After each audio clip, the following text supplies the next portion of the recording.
Corona की पहली और दूसरी लहर से सबक लेते हुए देश अलर्ट मोड पर आ चुका है। हालात अभी डराने वाले तो नहीं हैं, लेकिन विदेशों से कोरोना के नए वेरिएंट की एंट्री जरूर हो चुकी है। इसी बीच पंजाब के अलग अलग अस्पतालों में कोविड के खिलाफ तैयारियों का जायजा लेने के लिए मॉक ड्रिल की गई।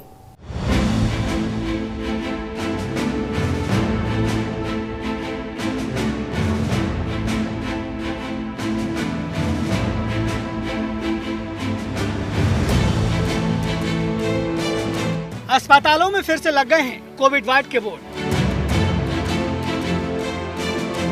अलग वार्ड, अलग बेड और डॉक्टरों और स्वास्थ्य कर्मियों की अलग टीम। बेड से लेकर वेंटिलेटर तक, ऑक्सीजन सिलेंडर से लेकर मास्क और पीपी किट तक सब कुछ तैयार है।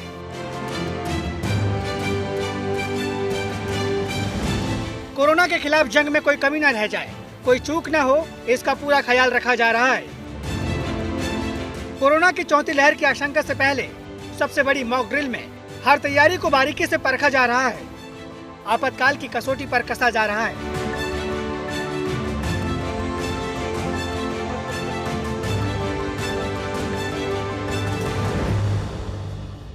पिछली बार कोविड की महामारी के दौरान देश ने जो तस्वीर देखी थी वो कहीं ना कहीं दिल को झकझोर देती थी, लेकिन ऐसे हालात दोबारा पैदा ना हो।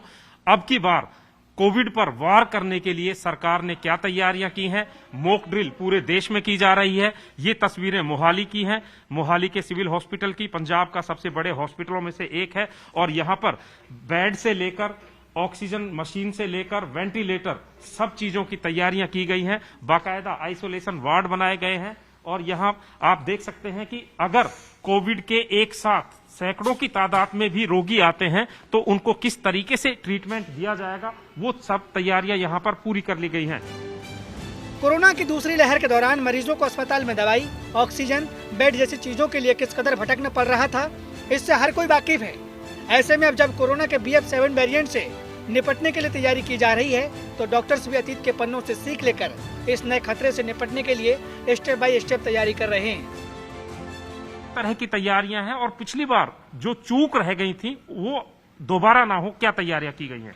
देखिए, जैसे पेशेंट हमारे पास आता है और हमें लगता है सस्पेशन है कि कोविड है, सबसे पहले नीचे इमरजेंसी में आएगा पेशेंट। वहां पे ट्राइज एरिया है हमारा, वहां पे डॉक्टर्स पूरी तरह से सावधान है। तो जैसे उनको लगता है कि कोई कोविड पेशेंट आया है, वो चेक करेंगे, उसका सैचुरेशन देखेंगे, पेशेंट अच्छे से असेस करेंगे। अगर उसको जरूरत नहीं है एडमिशन की तो उसको होम आइसोलेशन एडवाइस करके घर भेज दिया जाएगा। लेकिन अगर पेशेंट सिक है, अगर पेशेंट को ऑक्सीजन की जरूरत है, तो पेशेंट को एडमिट करके यहाँ पे इसको बोलते हैं L2 फैसिलिटी, जहां पे हम वो मरीज रखेंगे जिनको ऑक्सीजन की जरूरत है या फिर ऑक्सीजन की जरूरत पड़ सकती है। तो ये L2 है हमारा 30 बेड का। लेकिन इसके बाद भी अगर हमारे पास पेशेंट आएंगे तो हमारा सामने वाला वार्ड है, उसमें भी हमने बेड प्रिपेयर किए हुए हैं और पूरा हॉस्पिटल ही कोविड हॉस्पिटल तब्दील हो जाता है। तो बेड की ऐसी कोई परेशानी होनी नहीं चाहिए।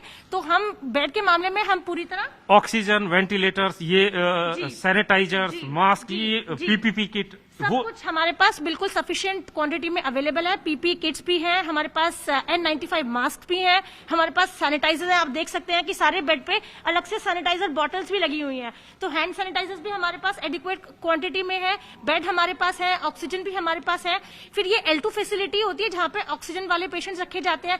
लेकिन अगर पेशेंट को ऑक्सीजन ज्यादा रिक्वायरमेंट बढ़ जाती है और वो ज्यादा सिक हो जाते हैं, तो ऐसे पेशेंट्स को हम L3 में रखते हैं, जो कि ICU फैसिलिटी है, जहां पेशेंट को वेंटिलेटर पे डाला जाता है।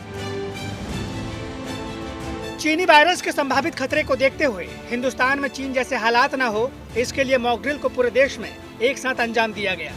उत्तर से लेकर दक्षिण तक, पूरब से लेकर पश्चिम तक सभी हेल्थ सेंटर पर CM से लेकर स्वास्थ्य अधिकारियों और डॉक्टरों ने अस्पताल में कोरोना के खिलाफ तैयारी का जायजा लिया।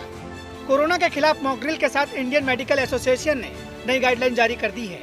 IMA ने लोगों से अपील की है कि सार्वजनिक जगहों पर मास्क जरूर पहनें, भीड़ भाड़ वाली जगहों से दूर रहें, 2 गज की दूरी बनाएं, हाथ साफ रखें और बूस्टर डोज लें और गले में खराश और खांसी होने पर डॉक्टरों की सलाह जरूर लें।